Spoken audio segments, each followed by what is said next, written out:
Thanks for tuning into Mailbox. Today we bring you an interview with a very special guest who came into Radio Prague. But before that, let's quote from a couple of our listeners' emails. Christine Takaguchi quotes from Japan responds to last week's Mailbox in which we spoke about Czech records in the javelin throw. On the subject of Czech javelin throwers, I think we could also mention Roman Šebrle, Olympic champion and decathlon world record holder, whose career best throw over 71 meters clinched the world title for him in Osaka last month. Šebrle is an athlete whom I have long admired, and I was so happy that at last he claimed the one title that had eluded him for many years. Congratulations, Roman. And staying with the subject of sport, Narayanan Kalyanam from India, who listens to Radio Prague on the World Space Satellite Radio Network on AsiaStar, has this query. I cannot find information about the tennis superstar Ivan Lendl. Could you give me some info about him? What is Ivan Lendl's website? This right-handed tennis legend, a native of the northeastern city of Ostrava, was born in 1960 and became an American citizen in 1992 after having lived in the country since 1981. He was ranked number 1 in the world for 270 weeks. Ivan Lendl is the holder of 94 career singles titles. He currently resides in Connecticut and devotes much of his time to the development of his daughter's golfing abilities.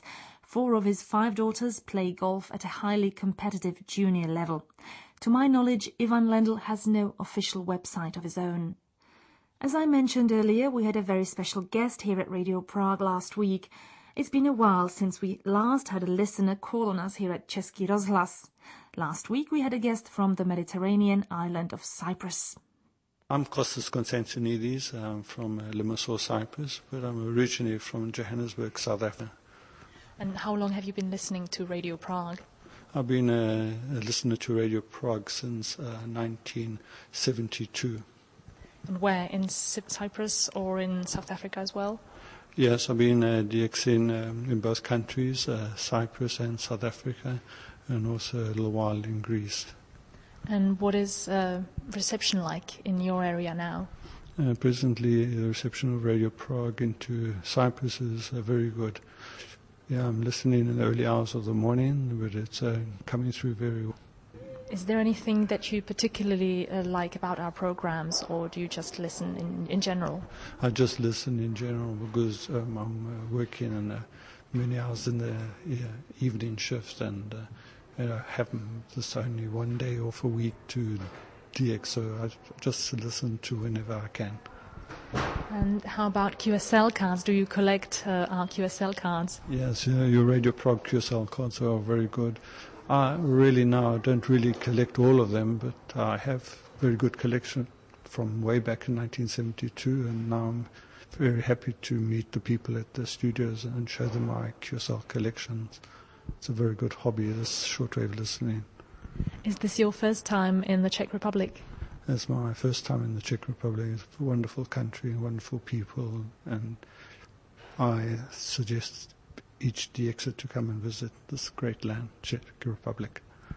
And you also told me a short while ago about Czechs in Cyprus, or Cypriots that studied in the Czech Republic and are still get there in Cyprus. Yeah, so once a year they get together. I work in a particular hotel and they have a Czech get together once a year.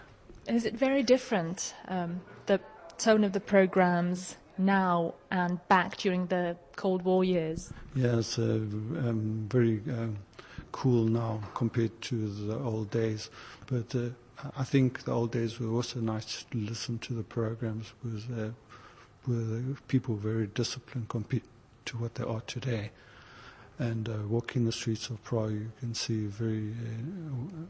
can see how well behaved the people are, and it's a good indication on the culture of the people. And you also mentioned earlier that you had some problems with the authorities because of your contacts with former communist countries, your DXing hobby. Yes, once I wrote a report to a country in Eastern Europe and I was visited by the security service of South Africa. But of course today the world is free, you can listen to whatever you like. It's a wonderful hobby. I suggest you tune into shortwave radio. It's a great hobby. And that was Kostas Konstantinidis from Limassol, Cyprus, who came into the Radio Prague studios last week. Now we only have time to repeat once again our listeners' competition question. The September Mystery Czech was a child actor who was awarded an Academy Juvenile Award in 1948. Who was he? Please tell us the name of this mystery person and a few facts about him if you like, at the usual address, english@radio.cz or Radio Prague 12099 Prague. The deadline is September the 30th. Until next week, thanks for listening.